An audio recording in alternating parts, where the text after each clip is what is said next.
Hello, 6th, and welcome to Social Studies. This is the lesson for April 20th. Some of you may have clicked on this early. I posted it because I had it done. If you want to go ahead and get it done early, sure, go ahead, but you don't have to until the 20th. This, again, is Monday, April 20th lesson for Social Studies 6. As we can see, we are broadcasting this lesson for you from ancient Greece. Hopefully by now, everybody has had a wonderful, restful Easter and break. Additionally, remember, if you haven't checked out some of the liturgies, hopefully you can go check those out. They're posted on the page. Not only do you get extra credit for each liturgy you attend, but you have that deeper connection with the Lord. So please go ahead and check those out on the religion page. There's a message from Father Gannon. I'll continue to post those, and I hope that you are following along with all of that. What I'd like to do right now is go ahead and go to where we left off last time. So the last time we met, okay, you all had to complete a few assignments, and one of them was this one here, the 82 through 84 workbook pages. So what I'd like you to do is, there's many individuals who have to put in more effort, realize that everything that I post is supposed to take a full period. It should be a full period. Some people are spending 10, 20 minutes. I mean, take a look at some of the scores that you all receive. That should be a real eye-opener for, wow, I need to do a little bit more. If you're putting in that effort, putting in that time, you should be okay and keep working in that direction. But there's a few of you all who keep missing a lot and continue to not work on where you need to be. So these should be full periods. Follow along. Make sure you're listening. So if you completed it directly in the workbook, okay, please take out a pen. If for some reason you decide to type it, you'll type it in a different color. Okay, but let's make the corrections. If you have just check marks, you will not receive the full credit, okay? There's always something you can add. Page 82, you had 3 cards. Hopefully you have them. Review the cards, okay? Normally you'll be tested on them, but review them, we'll apply them. Number 1, underline the names of the 3 seas that ringed the Greek peninsula. The 3 seas, okay, the 3 seas would be the Mediterranean, the Ionian, and one more, right? Some of you might say, if we were in class, I'd say, how do you say this? The Aegean Sea, the Aegean Sea. So Aegean, Ionian, and Mediterranean. Why did separate governments develop in ancient Greece? Number 2, why did separate governments, okay, develop in ancient Greece? Well, if you take a look at that, okay, these communities were separated by steep mountains, okay? They're separated by steep mountains, by landforms, as you can see in some of the images here, okay, and you'll see throughout. Communication is going to be an issue. You're going to want to jot that down. Communication is going to be an issue because there's limited contact between groups.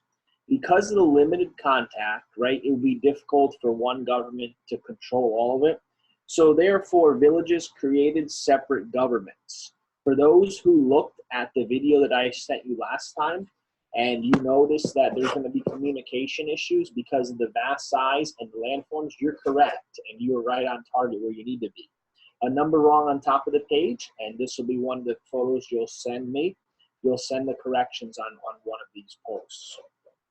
Okay, while the Minoans built blank, the Mycenaeans built blank. The first blank, okay, those group of individuals, that group of individuals, okay, they are known for building ships. They are known for building ships, okay, building ships, sailing, and our other friends, the second blank, should be building fortresses. They're building fortresses, okay? Basically, that's what I need you to do. First would be building ships, as we can see, which is going to be essential for sea trade, and fortresses are going to be essential for protection.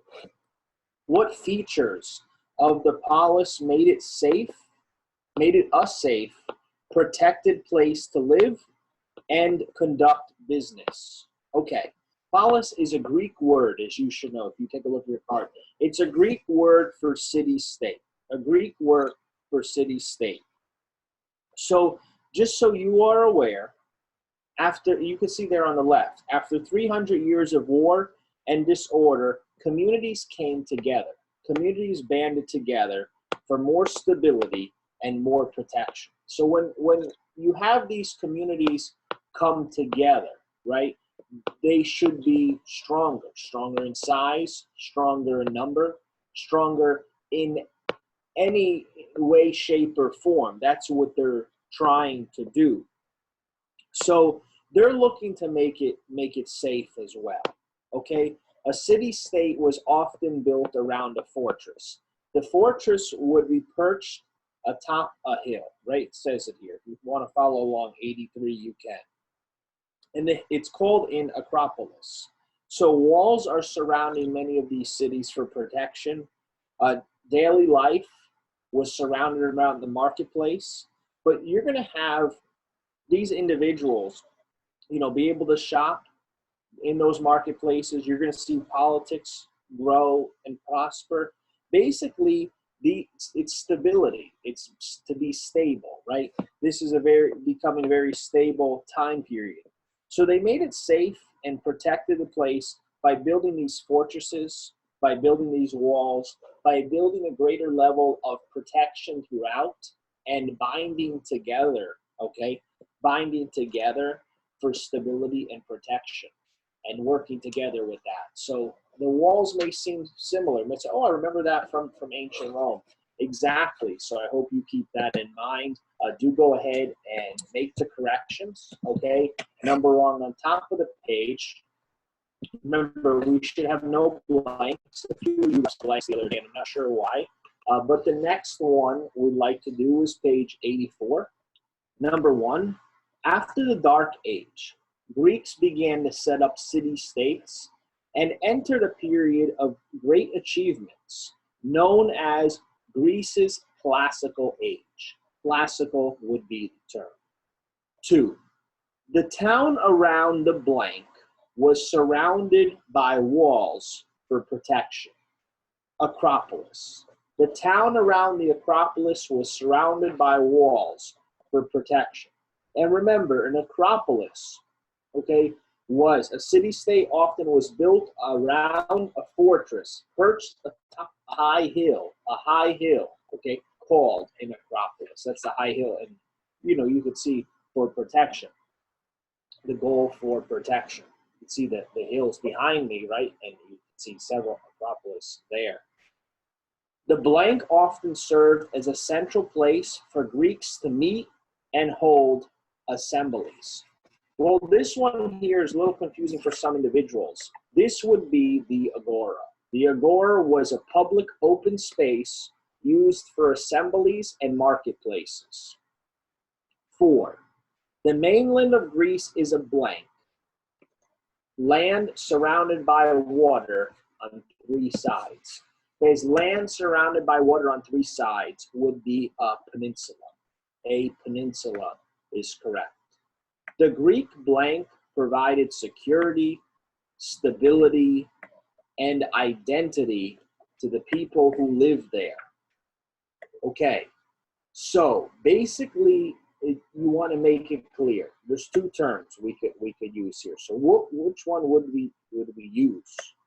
Well, that would be polis. The correct term would be polis because it provided, the Acropolis was on a fortress atop a tall hill.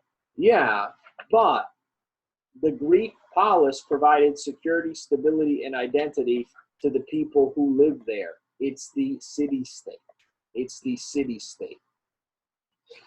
Let's continue. Write a word that has similar meaning to the term given. Acropolis, anything along the lines of a fortress, a protection for a city-state. The next one, 7, agora. Okay, for agora, you can basically put a meeting place, public open space, area for assembly, area for marketplace, anything like that is fine. Polis, city-state, a city-state.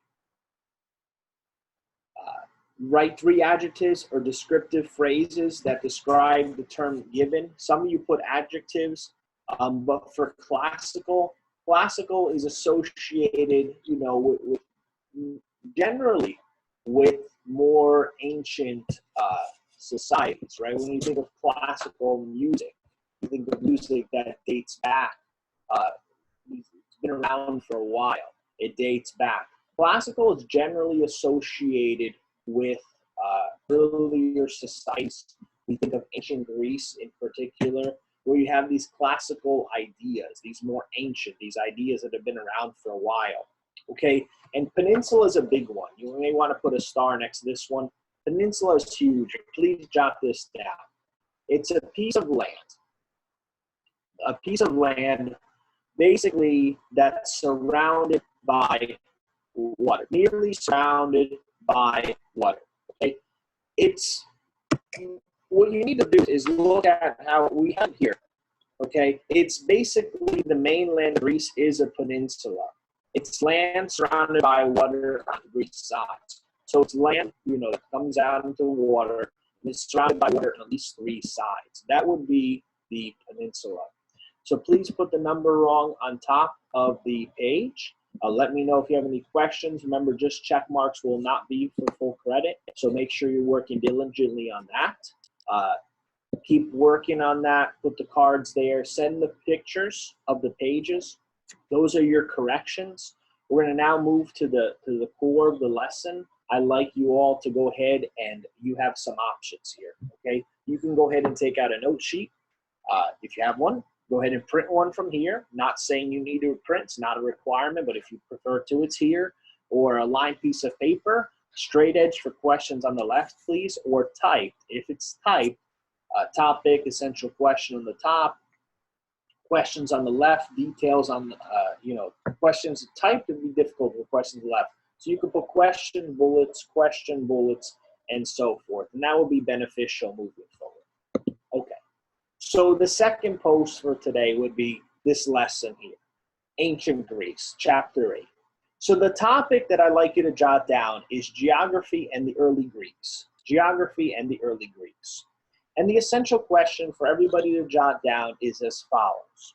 How can a clear understanding of the geography of Greece and history of early Greeks allow us, it should say allow us, to realize its influence on modern Greece? How can it allow us to realize its influence on modern Greece? So let's go ahead and fix that here. How can it allow us to realize its influence on modern Greece? So that will be the essential focus for this unit. Let's take a moment, jot that down, so before we move forward.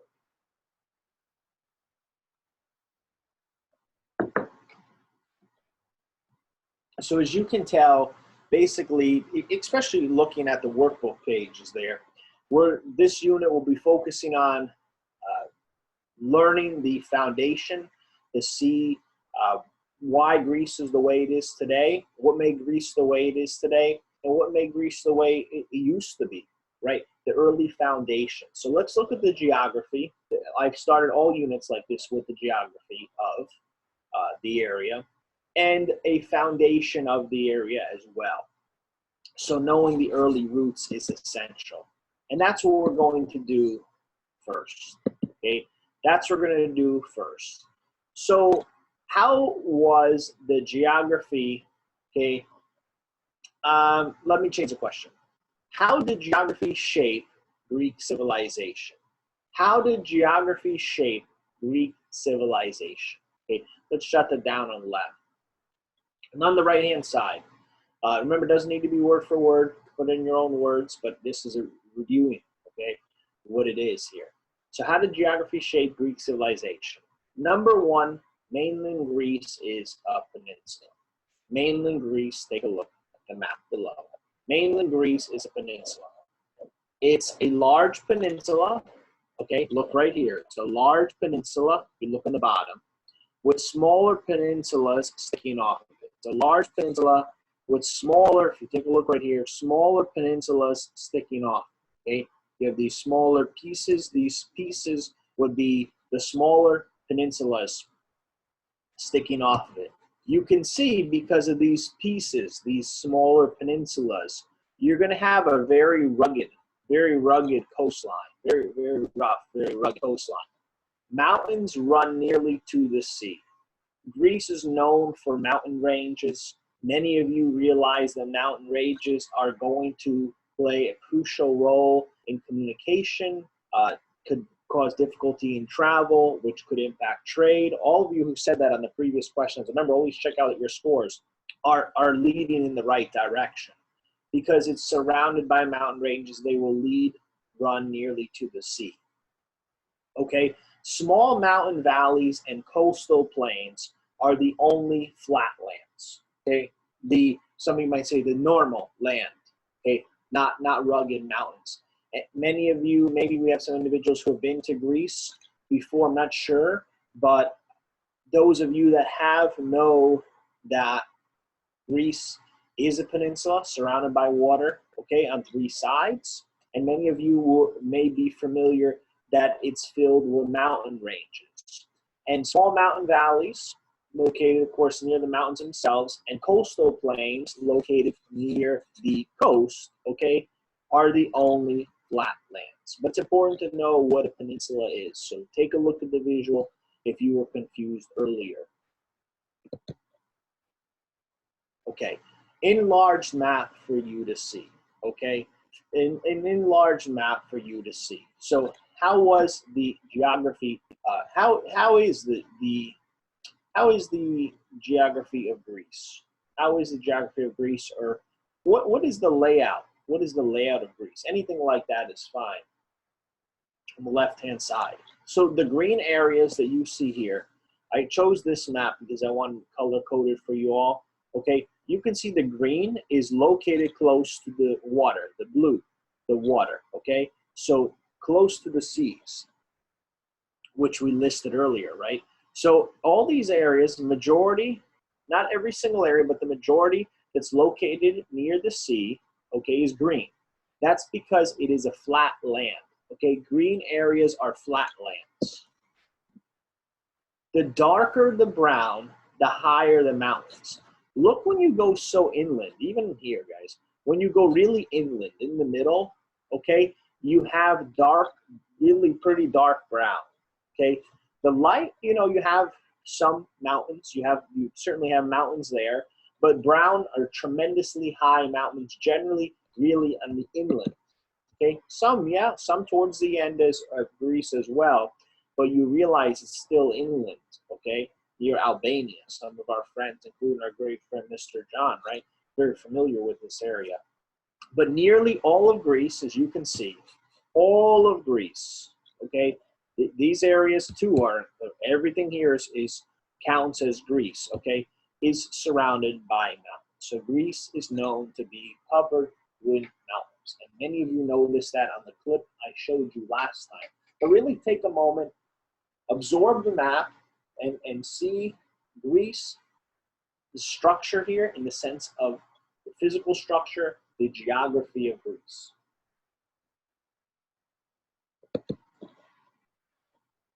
Okay. All right. So what challenges do the mountains present on the left-hand side? What challenges do the mountains present on the left-hand side? So could you go ahead and settle? Could you go ahead and settle? We can settle, have a home here in the mountains? Probably not, right? Not all areas would be here in these mountain ranges would be suitable for living. People settled then near the coast, near the green, right? Near the green. If you take a look, okay, on the map that I showed you before, the green area is located near the coast. So people settled near the water.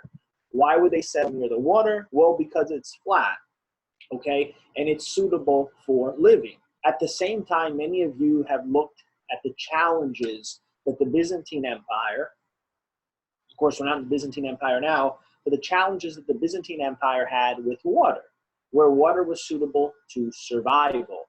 And being located in a desert, okay, We've looked at civilizations located in the desert where water was essential. So we look at the aqueducts of the Byzantine Empire were able to construct. It's pretty incredible and essential to their survival, because without water, civilization would not have flourished.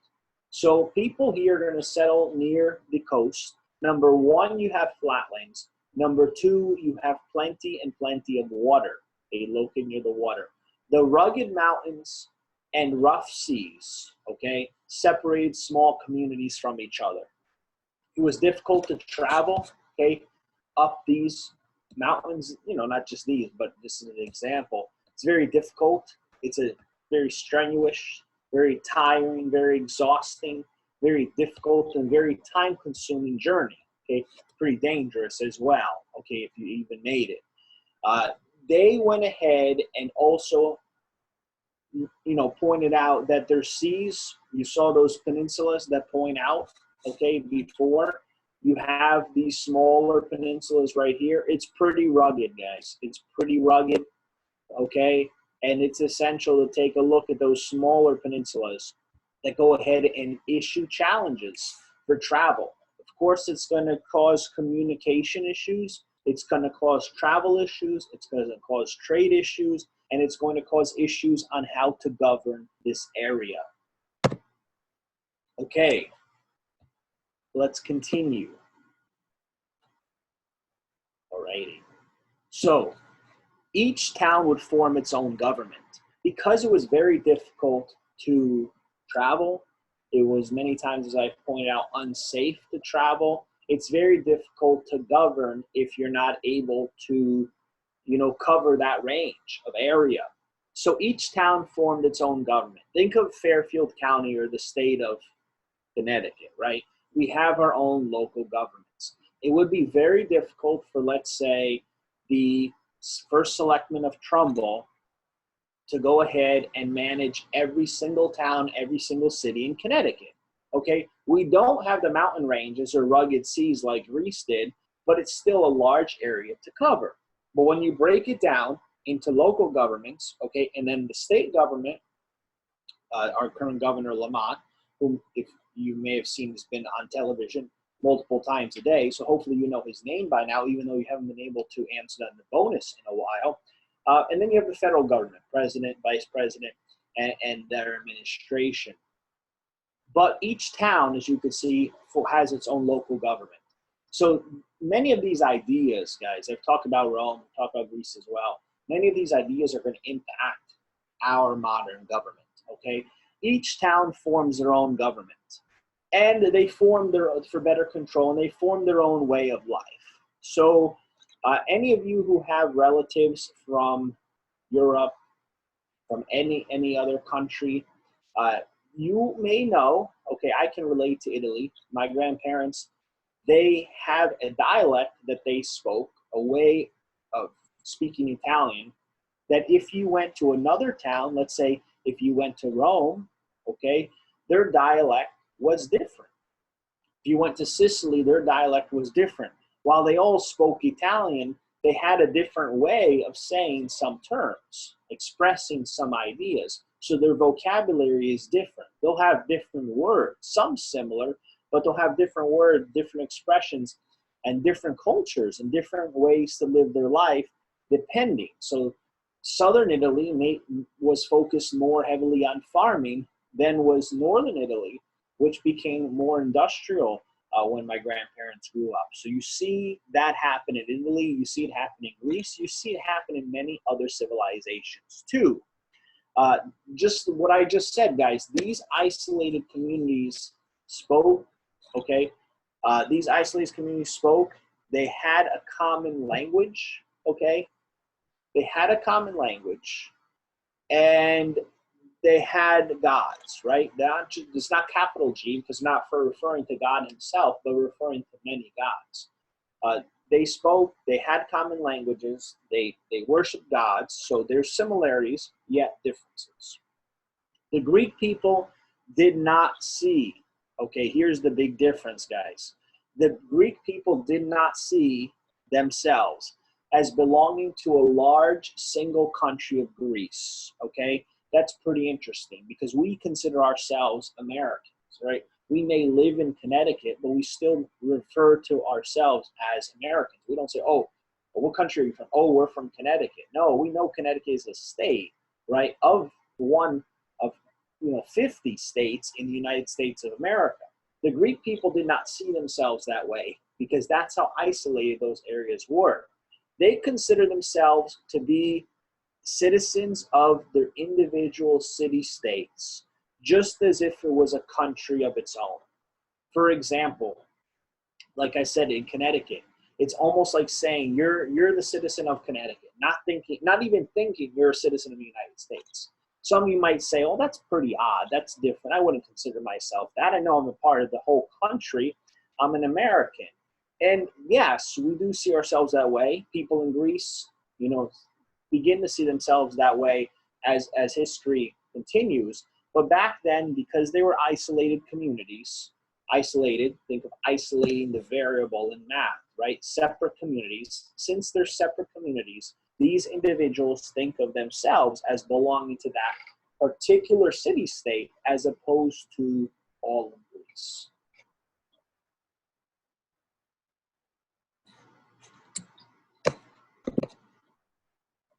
Okay. Why was the sea important? Why was the sea important? Number one, before I say anything, Jalen might say, oh, I know trade is important. I know he was mentioning that the other day in some of his writing. And yeah, that's going to be essential. Travel by land is difficult. Brianna might say, well, how are we going to travel through all those mountains, right? And it's pretty difficult. It's scary. It's downright dangerous. Travel by sea, though, it's not going to be, oh, Emily might say, oh, so that's easy then if we travel by sea. Now, that's going to present its difficulties as well because you'll realize the peninsulas, including the smaller peninsulas that I pointed out to you. Okay, the Greeks turned to the sea that surrounded them. Remember the peninsula surrounded by water on three sides. The Mediterranean to the south, the Ionian to the west, okay, and the Aegean to the east. They're going to look to those seas. How can they use those seas to their advantage? Number one, the sea is going to give them food. Number two, it's going to provide them with a different means of transportation, sometimes safer, sometimes more difficult, depending. And it's also going to give them greater routes for trade. For travel, yes, but essentially for trade. So not only are they going to be able to trade food, trade goods, but also begin to sometimes not intentionally trade cultures as well. Ideas and languages will be traded along these routes too. If it was not for the seas, okay, that food, transportation, and trade would have, the series of problems associated with those three categories would have been pretty intense, more intense than they were, okay, at that time. At any time, pause this if needed, so we can, you get any information you may need. Let's continue. So Greeks became skilled shipbuilders and sailors. So they realized how important the sea is. They realize how important it is. So let's continue to trade. Let's continue to travel. Let's continue to communicate by sea. So in that sense, the Greeks become skilled shipbuilders and sailors.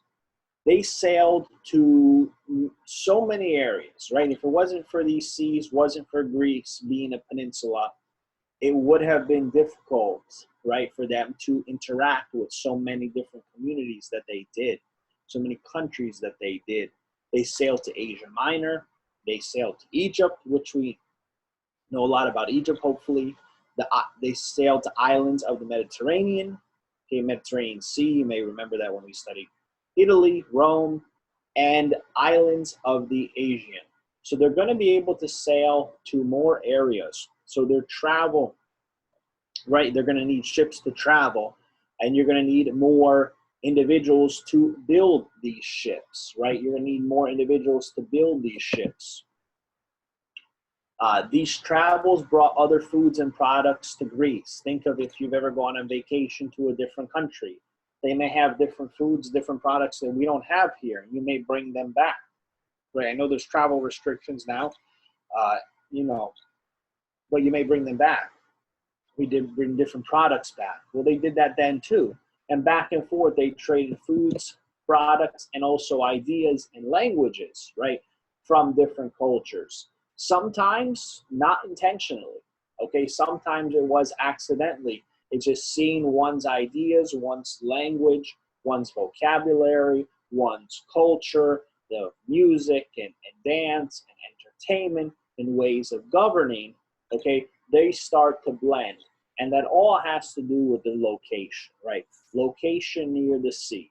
Location is essential here. Because if they were not located near the water like they were, okay, because remember, inland is many intense mountain ranges, they would not have been able to really see the value of the seas and of ships. But they do, and we appreciate what we're going to start to see here, where they're going to use the resources presented to them. The Minoans, okay, you may want to jot this down, they become those shipbuilders, and that shipbuilding industry is essential for the survival of Greece and of those individual city-states, okay? Trading cultures begin to develop. So on the left-hand side, how do trading cultures develop? How do trading cultures develop on the left-hand side? So like I told you, you're going to start to see a lot of different cultures, different ideas start to blend here. So let's continue with this. The Minoans, okay, are going to be essential right here. The Minoans, they're essential because of their shipbuilding, right? Two of the earliest cultures of Greece, and you take a look again, look at the word, Mycenaeans,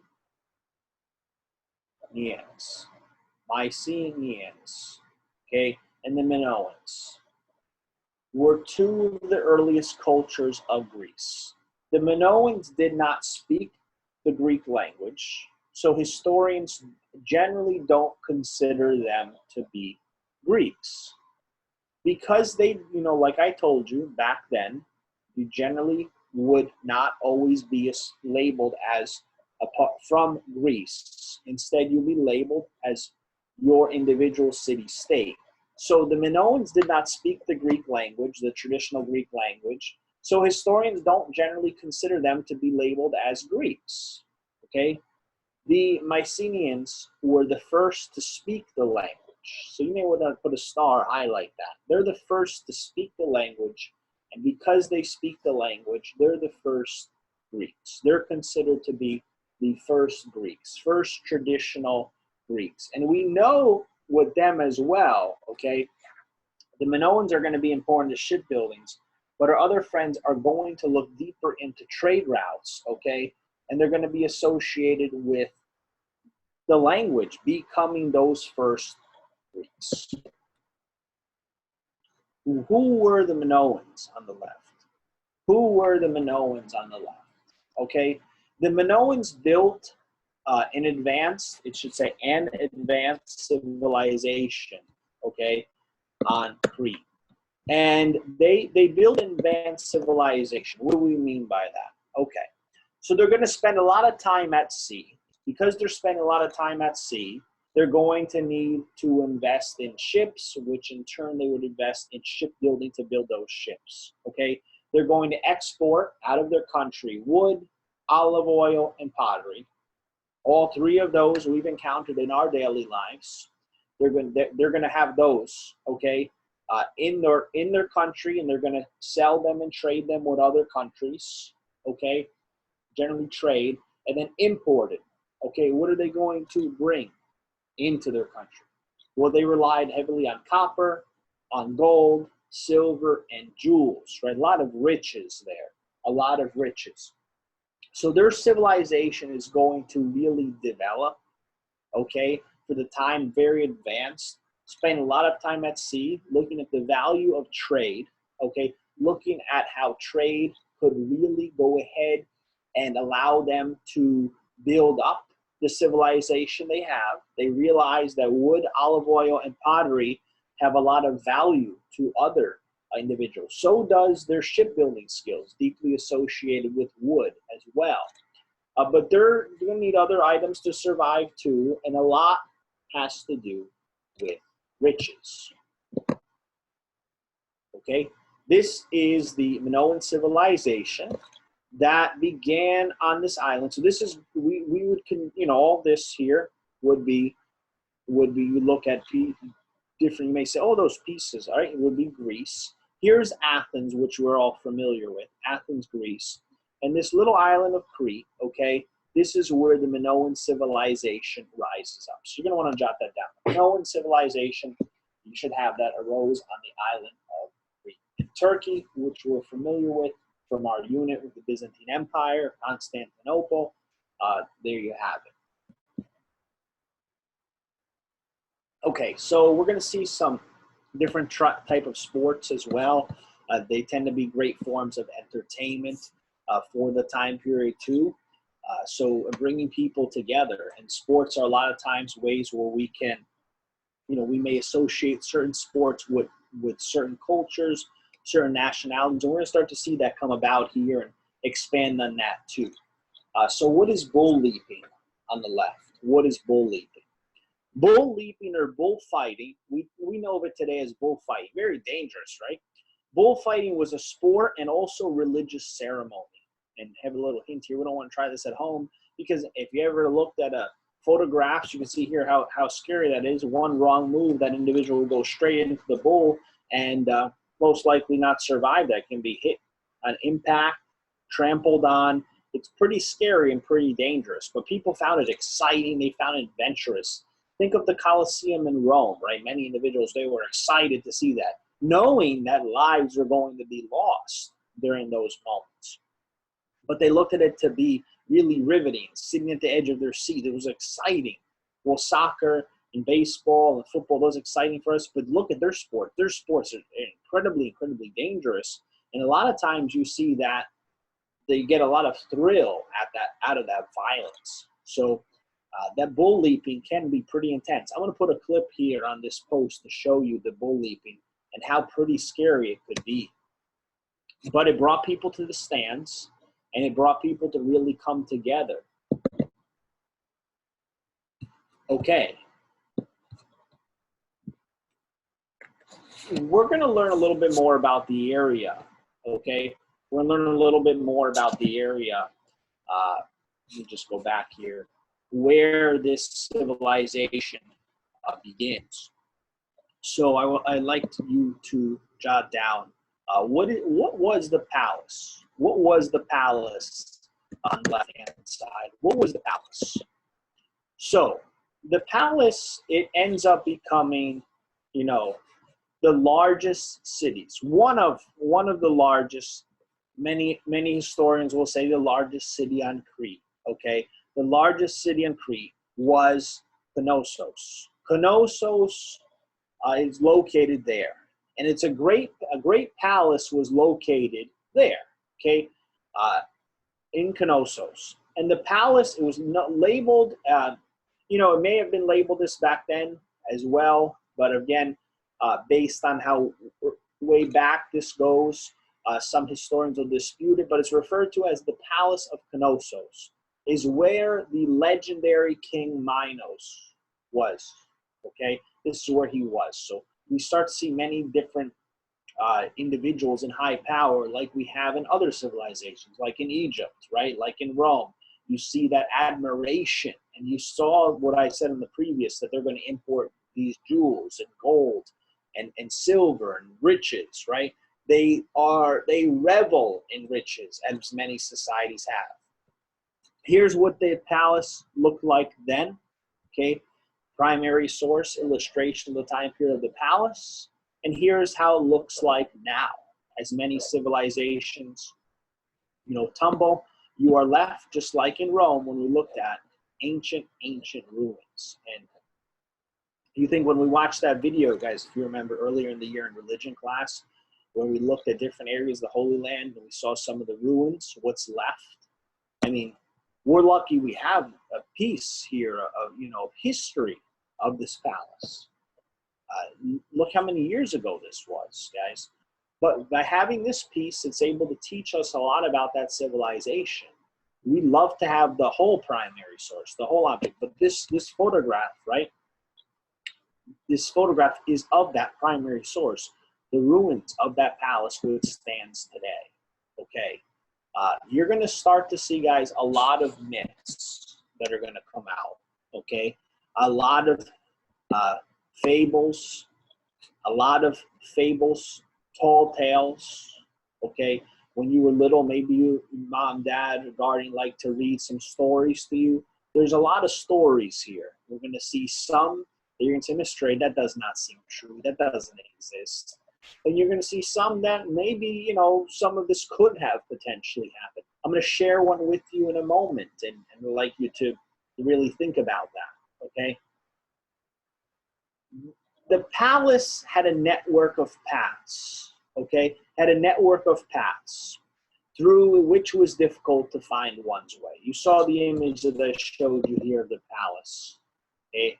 You could see how difficult that could be to find your way around. Not now with the little piece that's left, or little pieces, ruins that are left, but back then it could be difficult to find your way around, okay? The labyrinth, okay, this means, basically you want to jot down, what is a labyrinth on the left-hand side? What is a labyrinth? Labyrinth means, okay, double acts. So the palace was called the House of the Double Acts. The House of the Double Acts. In this House of the Double Acts, it is believed, here's where we get into the myths, the fable, the tall tales, that a beast that was half man and half bull lived there, okay? Minotaur. This is where the Minotaur lived. The Minotaur was a half beast, half man, right? Half man, half bull. Does that seem realistic?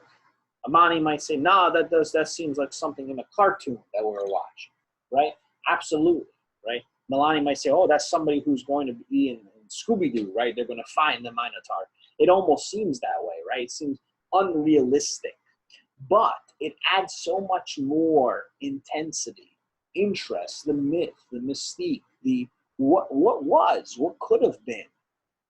And it brings a lot of attention to the area. Then, now, and forever. Here is that Minotaur. Here is that half bull, half man, right? Here he is again. And you don't need to jot this one down, but I'd like you to think about this for a moment. Every year, I'm going to read it to you. Just follow along. Just follow along with this, and I want you to think of what these individuals, the Minoans, remember, not referenced as Greeks. They weren't seen as Greeks, but known as Minoans, even though they're located in Greece. But because they didn't speak the traditional language, not considered Greeks. Let me read you the story. Let's think about how this has really transpired over the years, what's brought interest to it, what's brought this mystique to it. Okay, every year for 9 years, 7 youths and young individuals and maidens came as a tribute from Athens. So they come as a group. These young people were also locked in the labyrinth for the Minotaur to feast upon. So it's believed that these individuals were placed in that large palace, as you saw, for this Minotaur to feast upon. He's there. If that was true, that would be pretty scary, right? What's going to happen to them? How are they going to get out? Especially, imagine being in this large palace with many doors and hallways and exit ways, one leading to the next. How are you going to get out? It's pretty scary, right? Remember, they didn't have film back then. They did not have radio. They did not have YouTube, anything like that, no television. So these stories were forms of entertainment passed down from generation to generation as well.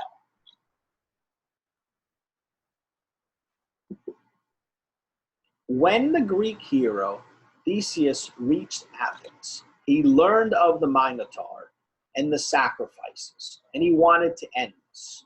He volunteered to go to Crete as one of the victims. He's willing to go ahead and he's going to come to an end, and he's willing to sacrifice his life if needed. Upon his arrival in Crete, he meets Minos' daughter, who fell in love with him. She promised that she would provide the means to escape this maze, right? Labeled as a maze, difficult to find your way out, if he agreed to marry her. When Theseus does marry her, she gave him a simple ball of thread, which he was to fasten close to the entrance of the maze. So he's supposed to fasten that, tie that up somehow to the entrance of the maze. So if you put that thread there, like a string, you could find your way back. So if you continue, tie it there in a way, and continue with that thread, you just have to follow it to get your way back. He made his way through the maze while unwinding the thread. So think of a ball of yarn or thread, right? Tying it to, let's say, look in your room wherever you're now to the door. If you continue to walk around with it, it will continue to unravel. So she thought that was how he could find his way back. I know some movies you may have seen where people are trying to find their way back. They'll use their footprints, steps in the mud, or they'll sprinkle something along a trail. But he has this yarn, this thread he's unraveling. So he made his way through the maze while unwinding the thread, and he stumbled upon the sleeping Minotaur. It is believed that he beat it to death and led the others back to the entrance by following the thread. That he conquered the beast. Now, is that true? Or is that just something that many individuals have liked to hear and to share and to entertain? It's that mystery, it's that mystique that surrounds the time period. And here we have the image, of course, not a primary source, but a secondary source, drawn many years later, illustrated many years later to show this event, this moment in time where the Minotaur is taken down by man. This half bull, half man is gone. Believe that he lived there. Now, did he? Let's see. Let's learn a little bit more about the Minoans. So, who were the Minoans on the left, or who were the Minoans, and you could put in parentheses continued or part 2. Crete was a great place for trade, but think of natural disasters that can occur. The Byzantine Empire, guys, some of you pointed out those walls need to be pretty secure, pretty structured because of natural disasters such as earthquakes, right? Some of you failed to see that, okay? But here you must realize volcanoes are on the island and they could be potentially dangerous. I mean, look what volcanoes have done to other civilizations. Mount Vesuvius in Pompeii in Italy. But right here in the 1600s, a volcano erupted. So you can look on the bottom for a visual. Of course, not a primary source, but a secondary source of other volcanoes and illustration of what occurred here. The ash and tsunami from the volcano may have helped end the Minoans. So Minoan civilization ends when the volcano erupts. The ash, the tsunami, the after effect that occurs puts the Minoans to an end. So that civilization is believed to come to an end, historians say, because of the volcano on the island. Okay, there is another civilization, though, that we need to know of, too. And they're going to have their own set of stories as well, okay? Let's begin them, and we're going to continue learning about them a little bit more next time. But let's begin them for a moment, okay? Again, look at how you break this one down. Mycenaeans. Mycenaeans. And different individuals pronounce it differently. Who are Mycenaeans on the left? Mycenaeans we're going to come after. They're going to be labeled as the first Greeks. Okay? They built towns and fortresses on mainland Greece. They end up building towns and fortresses on mainland Greece. They built the largest fortress for the time period, in the time period. Mycenae is the largest fortress for protection of the area. The decline of the Minoans, after that believed volcano erupts, okay, allowed the Mycenaeans to take Crete and become the major traders of the Eastern Mediterranean, right? To trade goods. So now the Minoans are not going to be a challenge because they're gone, okay? The Mycenaeans are able to take the realm here and become these major traders of that area. Okay, so where did they come from on the left? They came from the grasslands of southern Russia. They came from the grasslands of southern Russia to the lowlands of Greece. They traded with the Minoans, okay, for many years, and they've learned from the Minoans. The Minoans may be gone, but this group is pretty wise, pretty brilliant here. They're not going to say, oh, let's just start from scratch. You're going to look at what worked and what didn't work. And that's what a great civilization does. That's what a great leader will do. What worked before? What didn't work before? What should we repeat? What should we not repeat? So that's essential to their growth in this time period.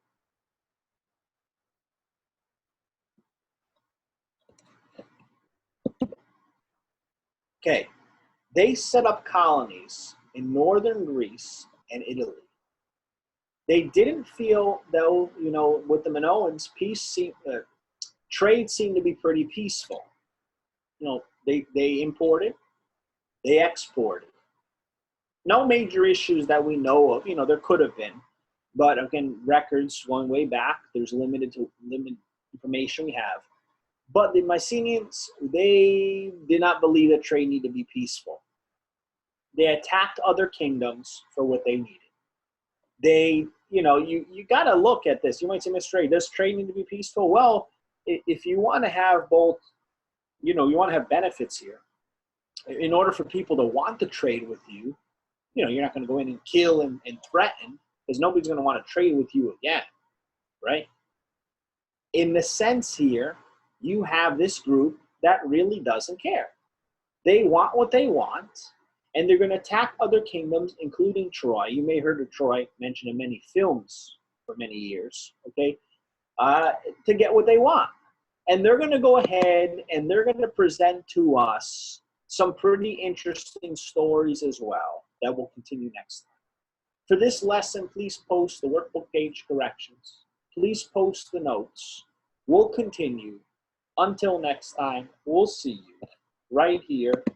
Keep writing, and for some individuals who are struggling, keep reviewing. Check out the masses if you haven't already. Live from ancient Greece, Mr. A, 6th grade. We'll see you later.